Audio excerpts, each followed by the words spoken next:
አማኞች ሆይ እምነታችን በኑሮ እምነታችን በተግባር እምነታችን በተገለጠ አካሄድ መታየት አለበት። ይሄው ነው ምን አመነ? ስለማይታየው ነገር እግዚአብሔርን አመነው እና እምነቱስ እግዚአብሔርን መፍራት ፈርቶ ብቻ ሰጥ ብሎ ኖረ እንዴ? አልኖረም። በእምነት መርከባችን ኢየሱስ ነው። አሁን ኖ ጥላ ነው የሚጠበቀን ሌላ ክብር አለኛ። እስከዛ ድረስ ግን በእምነት በንጽህና በጽድቅ እግዚአብሔርን በመምሰል እንደ እውነተኛ አማኝ አምኖ ጽድቅን እንደወረሰ ሰው በጽድቅ እየኖረን ዓለምን መኮንን አለበት። ይሄ ዓለም እናንተን አይቶ ወደ ጌታ መምጣት አለበት። ይሄ ዓለም ምንም እንዳይደለ ማሳየት አለባችሁ። ሞኝ ነህ ሊልህ ይችላል። አንተ በዚህ ዕድሜ እንዴት በጌታ ትሆናል ሊልህ ይችላል። መርከብ መስራት በጣም ሞኝነት ሊመስል ይችላል። እችን እያደረግን ጌታን እየመሰልን እስከ መቼ? እስኪመጣ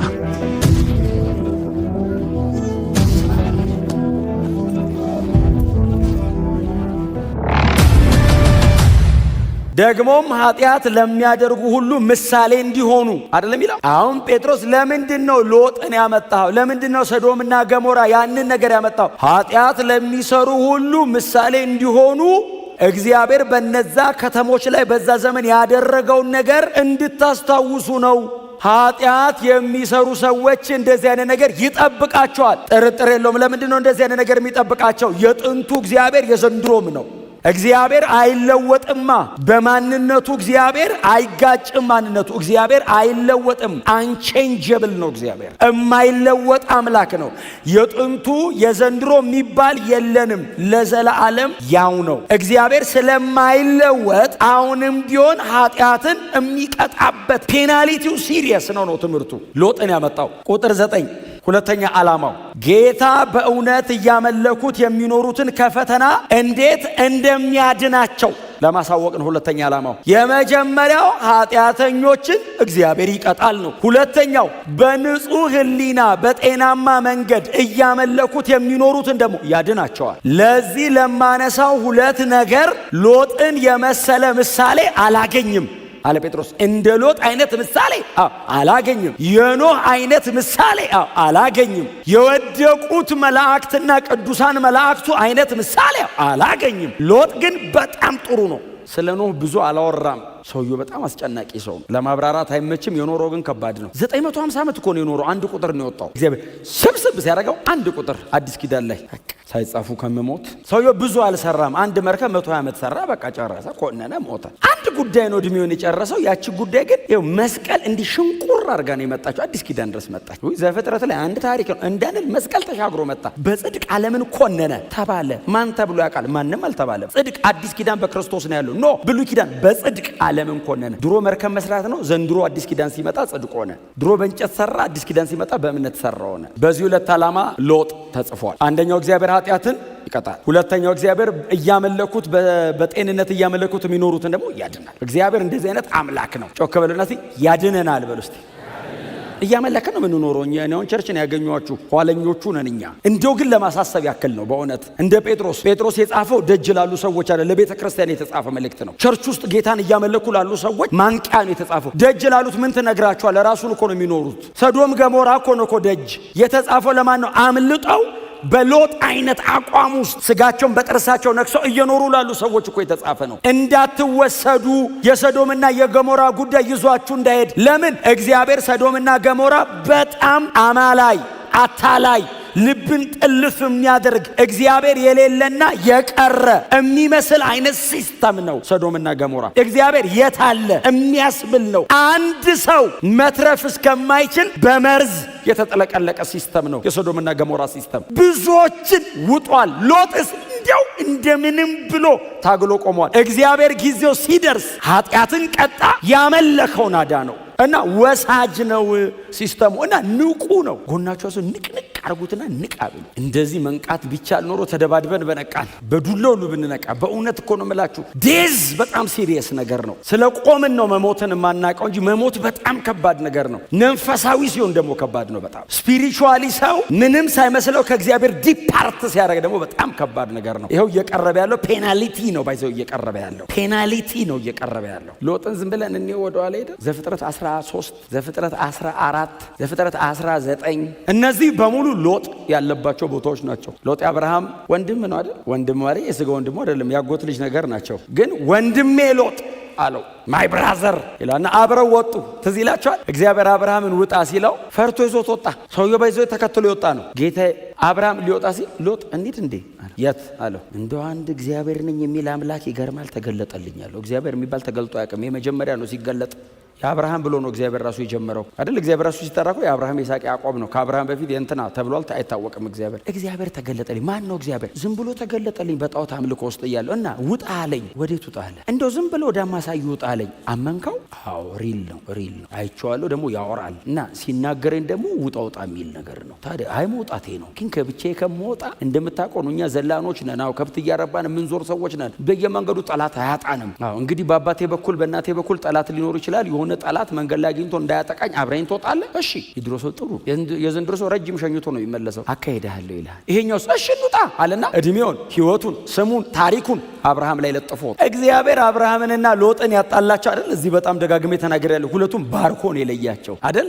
አጠገባቸው ሰው ተባርኮ ቢለይ ጥሩ አይደለም። በእውነት ነው የምላቸው። እናንተ አብርሃም ሁኑና ግን ሎጥ አሁን ካጠገባቸው ወድቆ ቢለያቸው የኔ አምላክ ነው የምትሉት ባርኮት ይሂድ። በዛ ይላል አይደል? ከብታቸው በዛ፣ አህዮቻቸው በዙ። ምን ያርጓቸው? መጽሐፍ ሲነገር ምድር አልበቃቻቸውም ይላል። ምን ማለት ነው? ምድር አልበቃቻቸውም። ራሱ ድሮ አይ በቃ እግዚአብሔር ዝም ብሎ ነው የሚባርከው። ሰውም የለም የሚካፈል የሚሰርቅ የለም። ዝም ብሎ እንዲህ ሲያዩት መጨረሻ የለውም። ከብት በከብት አገሩን ሁሉ። ከዛ መጽሐፍ ሲነገር ሎጥና አብርሃም ተጣሉ አይደለም የሚለው እረኞቻቸው ተጣሉ ይላል። እረኞቻቸው ሲጣሉ መጡና የአብርሃም እረኞች ከሰሱ። የሎጥ እረኞች እንትኑን አስቸገሩን፣ ምንጩን፣ ውሃውን ምናምን ሲሉ አብርሃም ሎጥን ጠራውና እንግዲህ እግዚአብሔር ባርኮናል አለው። ሁለታችንም አሁን ሰራዊት ሆነናል። አሁን ምረጥ። አንተ በዚህ በኩል የምትሄድ ከሆነ እኔ በዚህ በኩል ሄዳለሁ። አንተ በዚህ የምትሄድ ከሆነ እኔ በዚህ ሄዳለሁ። ምርጫውን ላንተ ልስጥህ። አምነኸኝ ነው የወጣኸው። እግዚአብሔር ኪዳን ያደረገው ከኔ ጋር ነው። እግዚአብሔርን የማውቀው እኔ ነኝ። እግዚአብሔር የተናገረኝ እኔን ነው። አምነኸኝ ነው የወጣኸው። ከኔ ጋር ወጥተህ ግን የኔ አምላክ አልጣለህም። ባረከ። እንለያይ ሲለው ሎጥ ቆመ እና በጣም አማትሮ ሲያይ አይደለም ይለው እንደ እግዚአብሔር ገነት ይልና በግብፅ አምሳልም የተሰራችውን የሶዶምን ምድር ተመለከታት ይላል። እንደዚያ የተቃልዲሴው ለነዚህ ሁሉ ከብቶች ምግብ እዛ ይኖራል አለና እንደዚህ ዞር ሲል ምድረ በዳ ነው። አብርሃምን አየሁ። ወደ ፈለግከው ነው ያልከኛል። አይ እጣ እንጣጣል አይደለም ወደ ፈለግከው አለው። እግዚአብሔር ላያችሁ ላይ ኪዳን ያስቀምጥ። አብርሃም ይኸውልህ ምድረ በዳ ቢገባ ምንጭ እጁ ላይ እንዳለ ያውቃል። መሬት ላይ አይደለም። የትም ይግባ አብርሃም ያለመዋል። በእውነት እግዚአብሔር ከእናንተ ጋር ይሁን። የትም ግቡ። እግዚአብሔር ይባርካችሁ። አብርሃም ሂኖስ አውቆታል። በቃ እግዚአብሔርን በጣም ብዙ አላወቀውም። በጣም እኮ አልተገናኙም። ግን አንዴን ያገኘው ምን አይነት እንደሆነ ግን ገባው። ገና ህዝብ የሚያደርገኝ አምላክ ለመሬት ለድንጋይ አላማው ሂዳለሁ ሎጥ መረጠና ሄደ። ተለያዩ። የአብርሃም ታሪክ ቀጠለ። ሎጥ በሰዶም ገባ። ልጆቹን ይዞ ገባ። መጽሐፍ ሲናገር ምዕራፍ 14 ላይ አይደል የሰዶም ህዝቦች እጅግ ክፎችና ኃጢአተኞች ነበሩ ይላል። በጣም ክፎች ኃጢአተኞችም ነበሩ ይላል። ሎጥም ሜዳማውን ምድር መረጠልና በሰዶም ከተሞች ድንኳኑን እየነቀለ ኖረ ይላል። ተቃል አላስቀምጣሉት። እዚህ ጋር ይተክላል ይነቅላል፣ እዛ ጋር ይተክላል ይነቅላል፣ እዛ ጋር ይተክላል።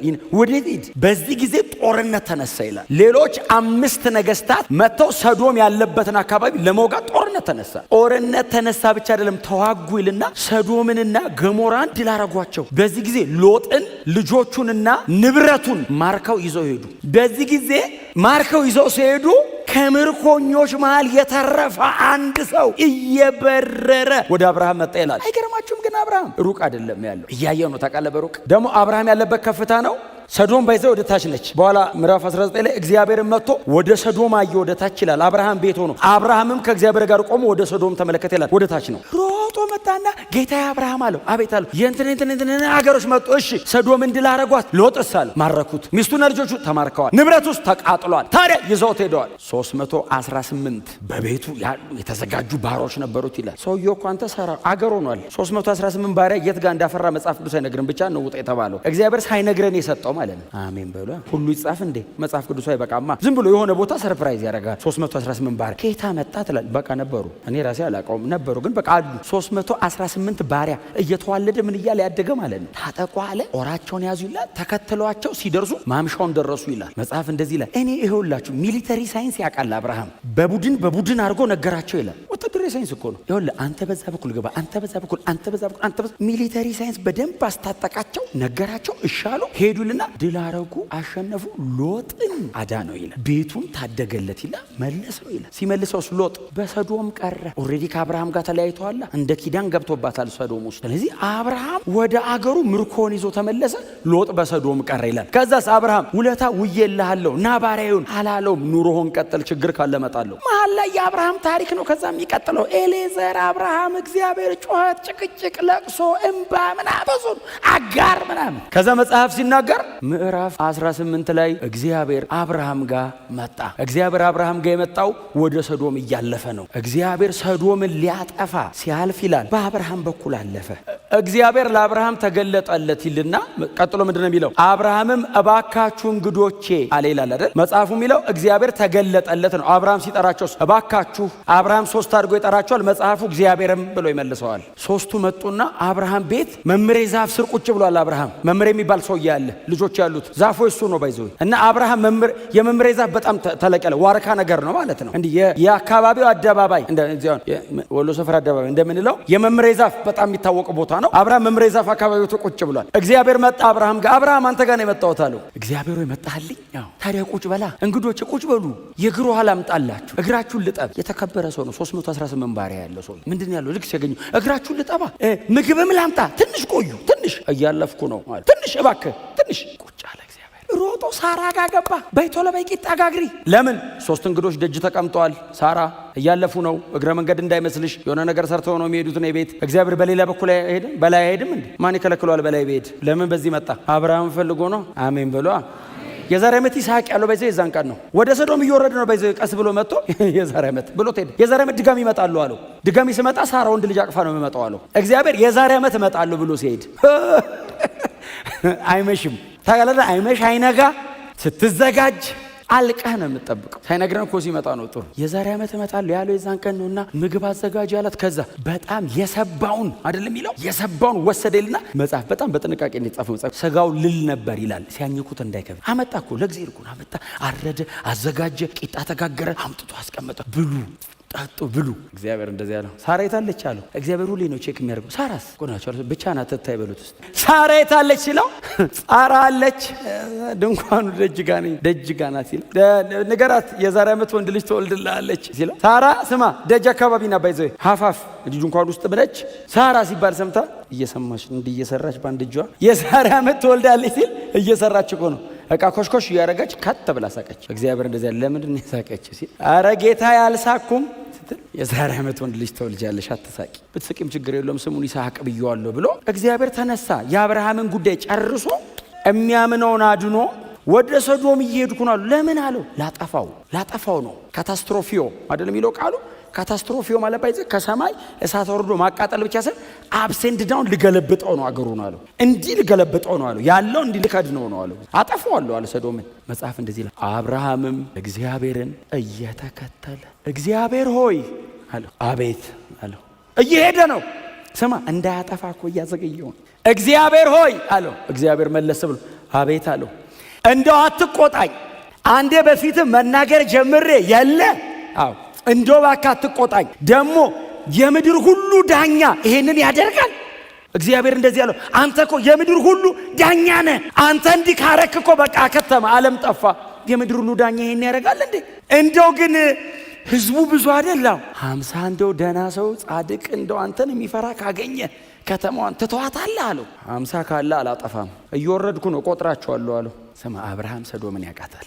አይኖሩም ማለት እኔ መች ጠፋኝ። ሰዶም ሎጥ ብቻ ነው ያለው እርግጠኛ ነኝ። ግን ሎጥን ለማዳን ነው እሱ እየተጨቃጨቀ ነው ታውቃለህ። ጨረሰ ልታጠፋ ነው ወይ እኮ ነው ጭቅጭቁ። እግዚአብሔር ያለ ቅሬታ አይተው ምንም ነገር አላጠፋም 50 ካገኘው ብሎ እግዚአብሔር ጉዞ ሲጀምር አብርሃምም በእግዚአብሔር ፊት ቆመ ይላል ታውቃለህ። ፊቱ ሄዶ ቆመ። እግዚአብሔር ሆይ አለው። አቤት አትቆጣኝ፣ መናገር ጀምሬ የለ ይላል መሀል እንደዚህ አይነት ነገር የተናገረው ጌዲዮን ነው። አትቆጣኝ፣ እችኛዋ ትርጠብ መሬቱ ይድረቅ። እሺ ሰድር እንደው አትቆጣኝ፣ እችኛዋ ትድረቅ መሬቱ ይርጠብ። የድሮ ሰው እኮ አሪፍ ነው። አይ ስፔሲፊክ ነው ጉዳዩ። ህይወት አይደል እንዴ? ህይወት ነው ድንገት አይደል? እግዚአብሔርን ብሎ ነው የወጣው። አብርሃምን ታሪክ አለው ከእግዚአብሔር ጋር ከሚሰራው ውጪ ባለ ታሪክ ሊያደርጉት የሚችሉትን ነገሮች በሙሉ ጥሎ አይደል የወጣው። እግዚአብሔር ነው ታሪኬ ብሎ እኮ ነው የወጣው። እና ጉዳዩ ሲሪየስ ነው። እግዚአብሔርም አይቆጣውም። እኔም ብለን የወጣው እነግርሃለሁ ጠይቀኝ። ከዛ እንደዚህ ያለ እግዚአብሔር በእውኑ ከወዳጄ ከአብርሃም የምሰውረው ነገር ይኖራል አለው። አይኖርም፣ አልሰውርም፣ ጠይቀኝ ልመልስልሃለሁ። 5 ብታጣስ አለው። ከ50 5 ብታጣ አብርሃም ባይዘው 5 ቢጎድል ሲለው እግዚአብሔር በቁጥር 45 ካለ አለው። እግዚአብሔር ቀንሶ ነገረው። 5ስ ቢጎል ሲለው 45 ካሉ አላጠፋም። አንተ 10 ድረስ ወረዱ እየወሩ የለም አለው እግዚአብሔር 10 አፈረ። አብርሃም አፈረ። ከዚህ በታችማ ከወረድኩ ዝም ብለቶ ልል ነው። ጽድቁና ምህረቱ አይጣረስም። ለመማር በጣም ብዙ በር መጣልኝ፣ ረጅም መንገዳው ደግሞ ጻድቅ እኮ ነው። ለኃጢአት ደግሞ እግዚአብሔር ኃጢአትን እኮ አያልፈው። የተወለደ እኮ ኢየሱስን አይቶ እንጂ አያልፍም። ሰዶምን እኮ ድራሿ እኮ የጠፋው እኮ መሃል ማን ይግባ? ደካማው አብርሃም ገባ ሊያማልድ። አብርሃም አይቀሰፍ። ኢየሱስስ እሱ ሞቶ እኮ ነው የተረፍነው። በቃ ምንም የለም በሙሉ ይጠፋሉ ሲለው እኔ ልሙትና ይትረፈዋል። አብርሃም አማለደ፣ አቃተው። 10 ድረስ ነው የምችለው አለ። የለም ማለት ነው ብሎ አብርሃም ወደ ቤቱ ነው የሚሄደው። ኢየሱስ ወደ ቤቱ አይሄድም። ለእኔ ሞቶ ጨርሶ ነው የሚመለሰው።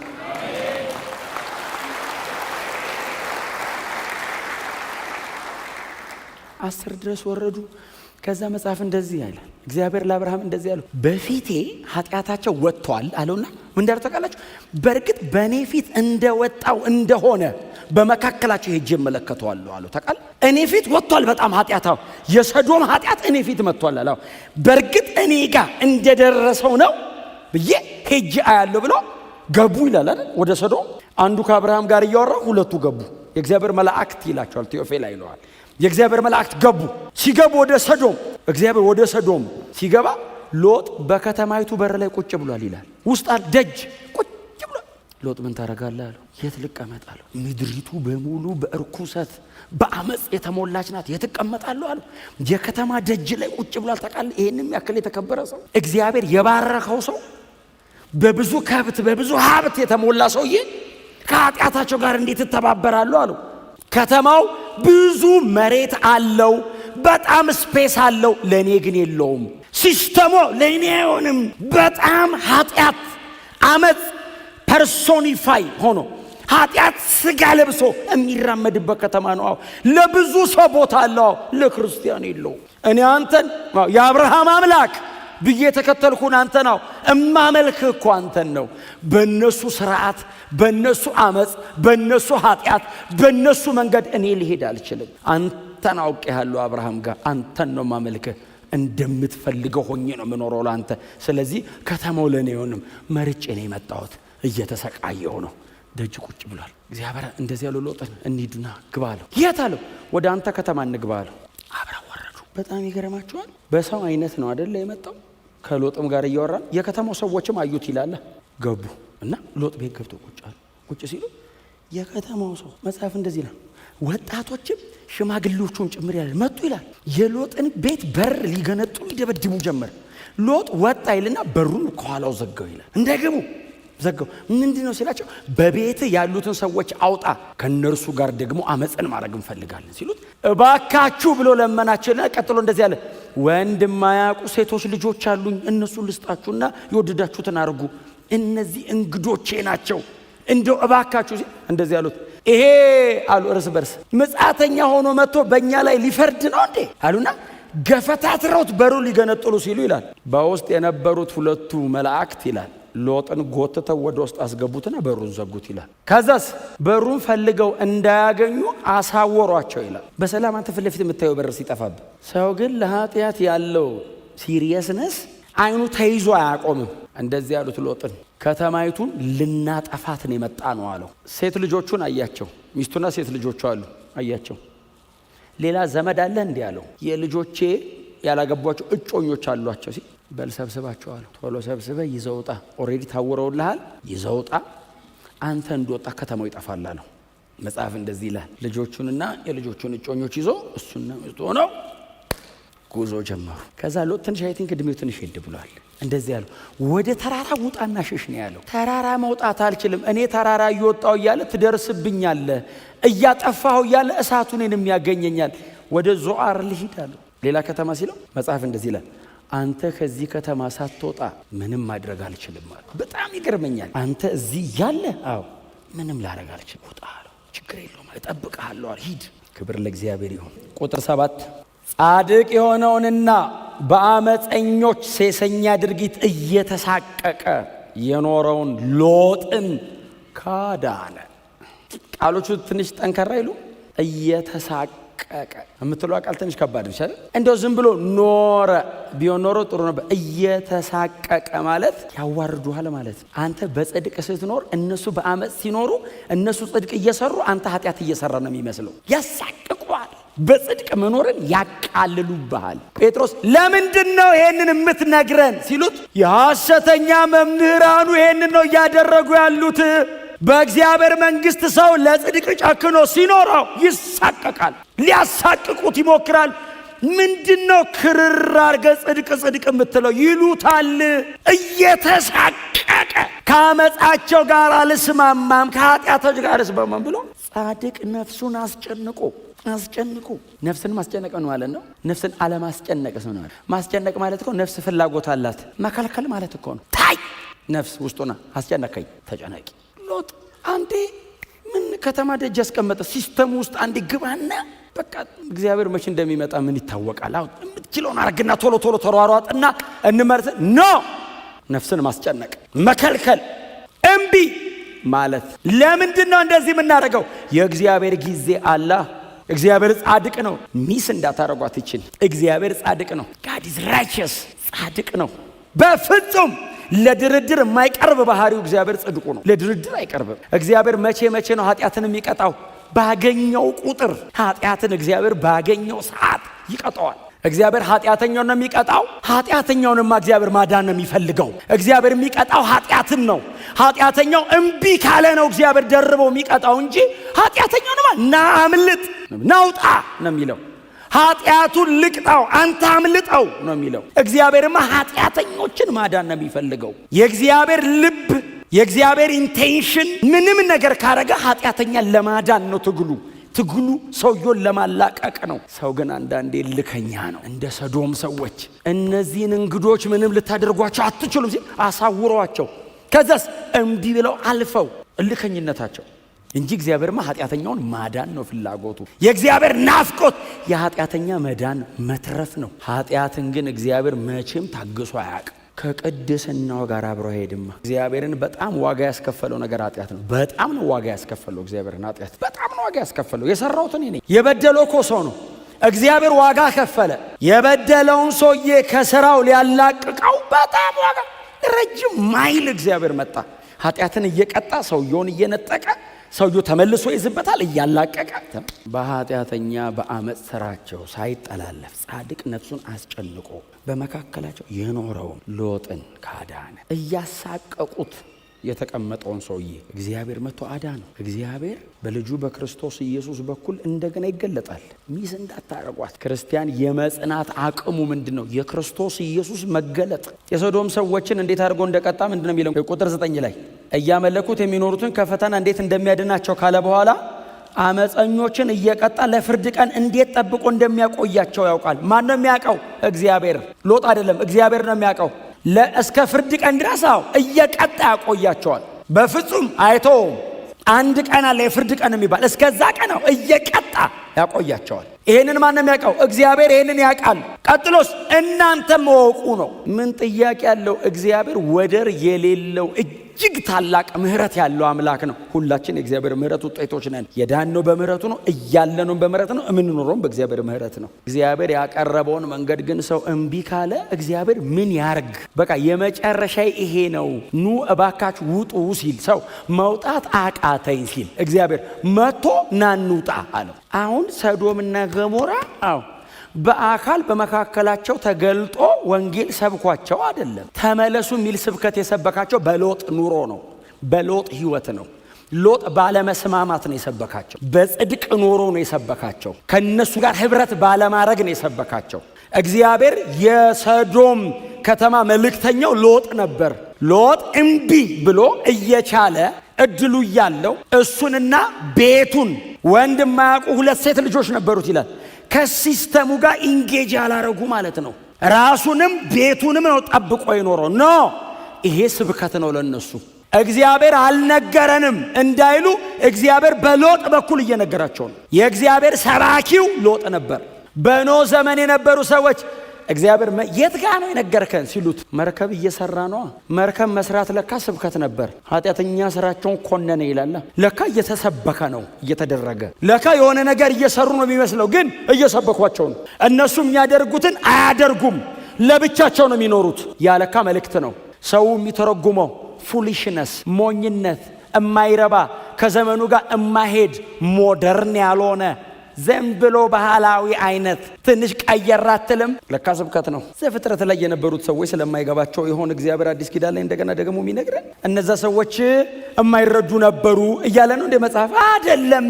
ሰው ሁሌ እንደዚህ አይነት ነው። የፈለገ ቴክኖሎጂ ብታሳየው ሰው ማንነት ነው። ይሄ ከደጅ ባለው አይደለም፣ ማንነቱ ነው። ውስጥ ያለ ኦሪጂናል አይደንቲቲው ነው። ዘንድሮም እግዚአብሔር በልጁ በክርስቶስ ኢየሱስ በኩል መስቀል ላይ በሰራው ስራ ከዚህ በላይ መስበኪያ መንገድ የለውም። አትሊስት በነ ሎጥና በነ ኖህ ዘመን የተደረገውን ነገር ሰምተን ድንግጥ ብለን ኃጢአተኛን ይቀጣል፣ አዎ ታዲያ ምን ይሻለኛል እንዳንል እግዚአብሔር የመጨረሻ መስበኪያ ያመጣ፣ የመጨረሻ መናገሪያ ያመጣ። ሰውን ለአንዴና ለዘላለም ከኃጢአት ሊገላግለው በጣም ክሊር በሆነ መንገድ እግዚአብሔር መናገር ጀመረ። ድሮ ብለርድ እያረገ ነው። ሰውየው አልስማማም ከእናንተ ጋር እያለ የሚኖረው ኑሮ ስብከት ሆነ። ኖህ መርከብ እየሰራ ስብከት ሆነ። ኢየሱስ መጥቶ ቆሞ ነው ያወራው። በሰው ቋንቋ ነው ያወራው። ሰው መሃል ቁጭ ብሎ ነው ያወራው። ከነሱ ጋር ባለመስማማት ብቻ አይደለም ኢየሱስ ወንጌል የሰበከው፣ ነግሯቸውም ጭምር ነው። አውርቶታል። የእግዚአብሔር መንግስት እያለ ሰብኳል። በእኔ ካላመናችሁ ብሎ ሰብኳል። ባናምንህስ የዘላለም ጥፋት አለ፣ ባንከተልስ የዘላለም ጥፋት አለ። ግልጽ ስብከት። ያስተማርከው አልገባንም ሲሉት እርቃኑን መስቀል ላይ ሞቶ ሰበከ። እግዚአብሔር ለሰው ልጆች ሁሉ በልጁ ደም የተጻፈ መልእክት ላከ። በኢየሱስ ደም እግዚአብሔር ጻፈ። አየህ፣ በሆነ ሰው በደም ተጻፈ፣ በልጁ ደም፣ በንጹህ ደም። በዚህ ደም ካልሆነ በቀር ማንም ሰው አይድንም አለ እግዚአብሔር። ግልጽ መልእክት እግዚአብሔር ላከ። ማንም ኃጢአት እያሰቃየው ያለ ሰው ካለ መዳኛ ተገኝቷል።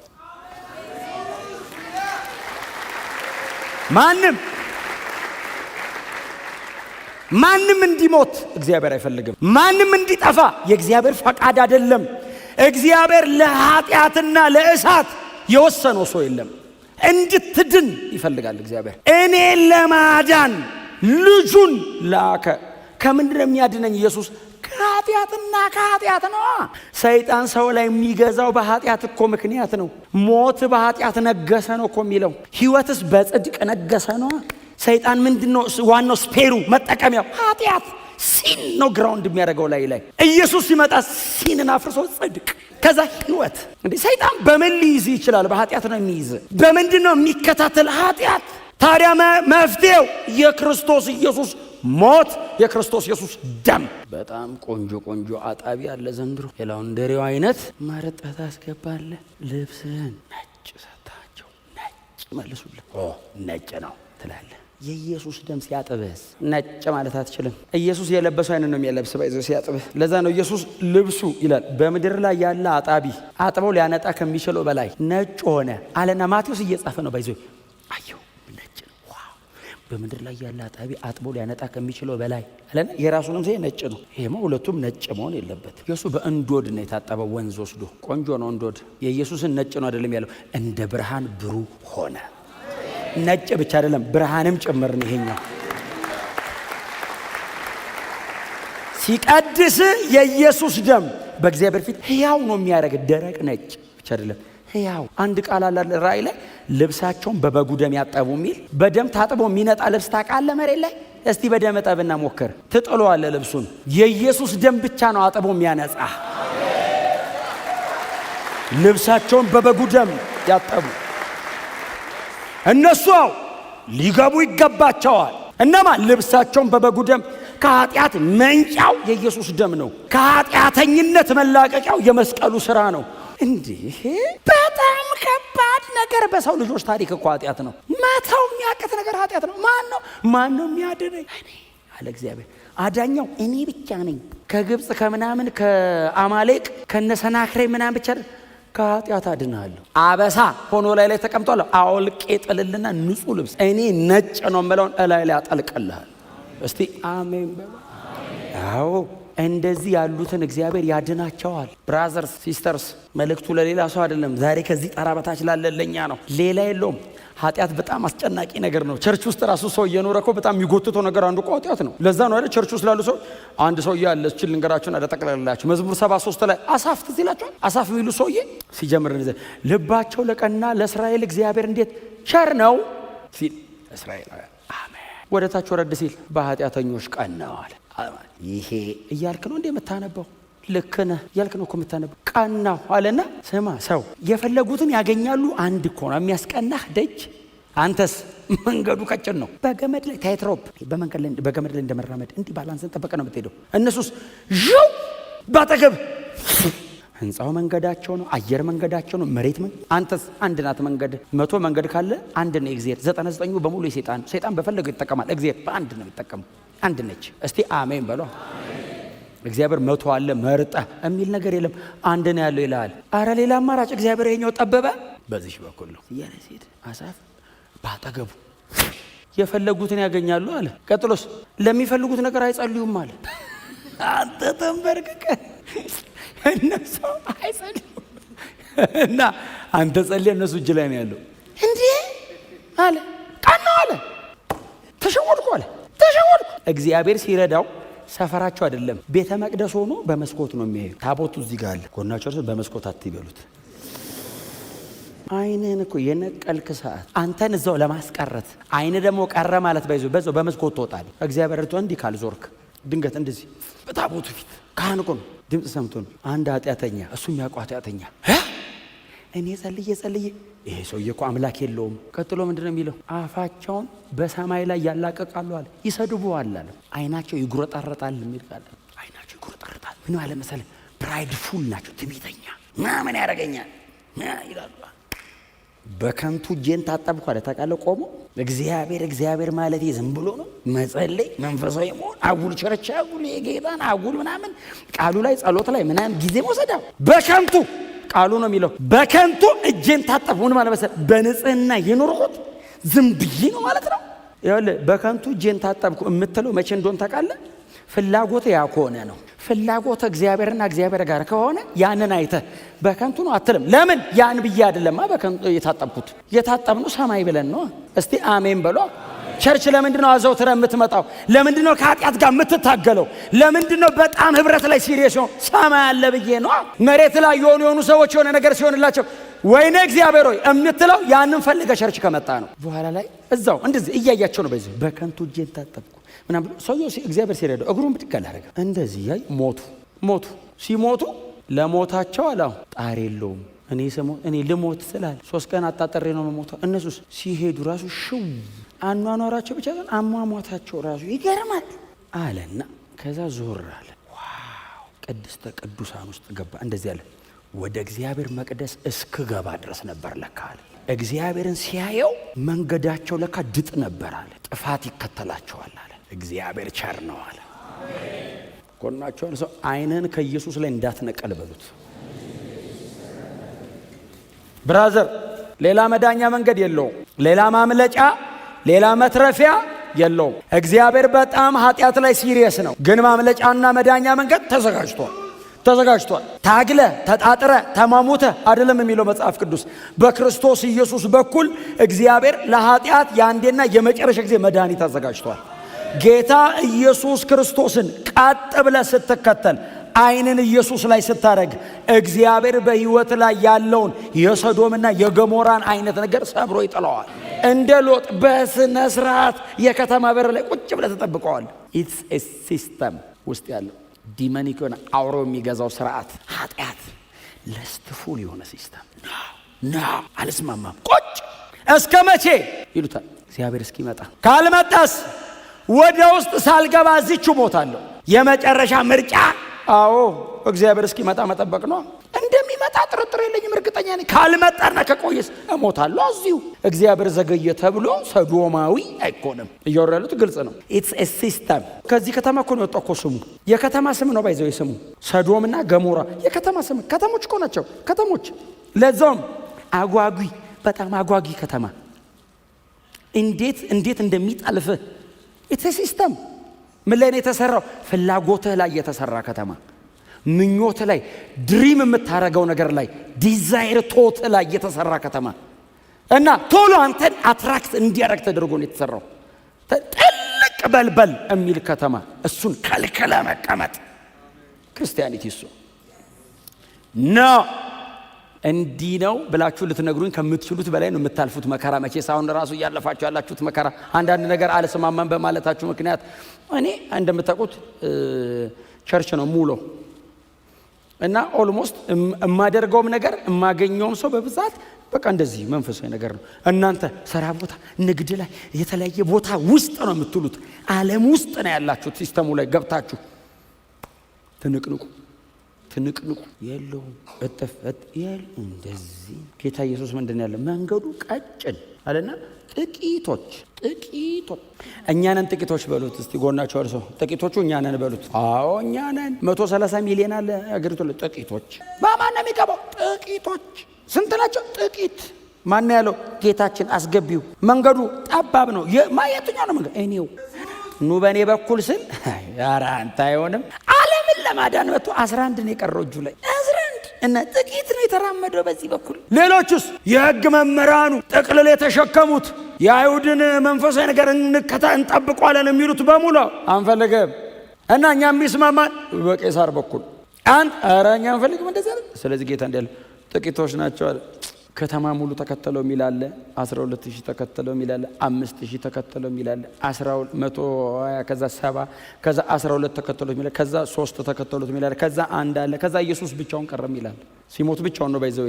እነዛ ይሄ ታምር ሲያረግ ሂዱና አጋንንት አውጡ ያላቸው አጋንንት አውጥተው መጥተው በስም እኮ ብለው ትላንት ዛሬ ሊሞት ሲል አንድ በሩቅ ይከተሉት ነበር ይላል። ራሳቸው ናቸው ያጻፉት ባይዘው። እንዴት ነበር የተከተልከው ብሎ ማርቆስ ቁጭ ብሎ ሲጽፍ ጴጥሮስን እንዴት ነበር ግን የተከተልከው? በጣም ሩቅ ነበርኩ አለው። ደቀ መዝሙሩ አልነበርክ እንዴ? አዎ።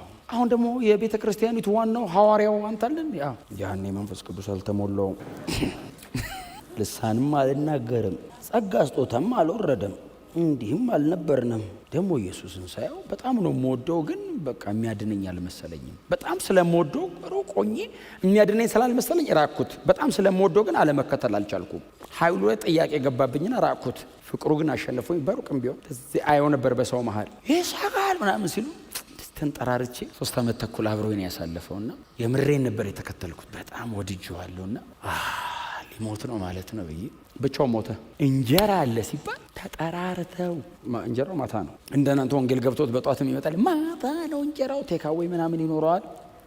በልታው ቦይሳው ታምር ፈውሳል። መስቀሉ አጋስ የሚከተለኝ አጣው ብሎ ኢየሱስ አቋም አልቀየረም። ምሳሌያችን፣ ምልክታችን፣ ሞዴላችን ክርስቶስ ነው። እንደ ኢየሱስ ዓለምን የተቃወመ የለም። እንደ ኢየሱስ ኃጢአትን የተቃወመ የለም። እግዚአብሔር ጌታችን ኢየሱስ ክርስቶስ ኃጢአትን እንዲቃወም ብቻ አይደለም ያደረገው፣ ለኃጢአት መፍትሄም እንዲሆን ያደረገው እሱ ነው። መድኃኒቱም እሱ ብቻ ነው። እውነቴን ነው የምናገረው። ዛሬ ለአዳዲስና እንግዳ ለሆኑ ሰዎች ብቻ አይደለም ይሄንን ነገር የምናገረው፣ ለሁላችንም ነው የምናገረው። እንደዚህ አይነት ሲቃይ ውስጥ ያላችሁ ሰዎች ካላችሁ ዛሬ ለእናንተ ልጸልይላችሁ እፈልጋለሁ። ክብር ለኢየሱስ ይሁን። ሌላ ጸሎት አይደለም ልጸልይላችሁ፣ አይናችን ኢየሱስ ላይ እንዲተካል። መጽሐፍ ቅዱስ ሲናገር ምንድነው የሚለው? ዕብራውያን 12:3 ላይ በነፍሳችሁ ዝላችሁ እንዳትደክሙ ከኃጢአተኞች እንዲህ ባለ መቃወም የጸናውን አስቡት ይላል። ተመልከቱት እኮ ከኃጢአተኞች እንዲህ ባለ መቃወም የጸናውን ኢየሱስን አስቡት ይላል። ለምን?